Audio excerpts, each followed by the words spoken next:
In the heart of Lumbini, Nepal, amidst its majestic mountains and verdant valleys, a prince was born.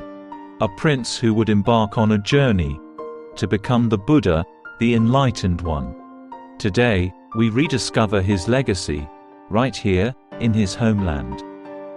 In the year 563 BCE, Siddhartha Gautama came into the world. His birth heralded by auspicious signs and an air of destiny. Shortly after Siddhartha's birth, a sage predicted two possible paths for the young prince's future. He would either become a great king or renounce the world to become a spiritual leader. Fearing the latter prediction, King Suddhodana took great measures to prevent his son from encountering any suffering or hardship.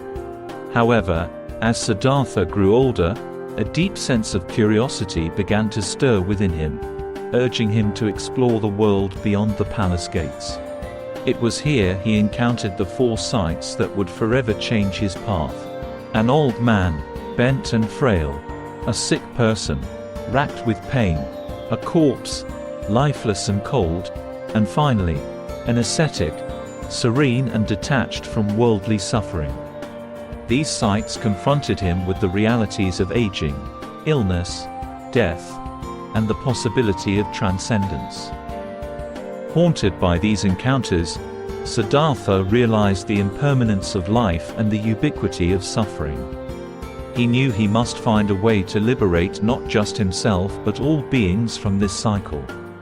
With a heart heavy yet determined, Siddhartha renounced his royal heritage and his family and left the palace.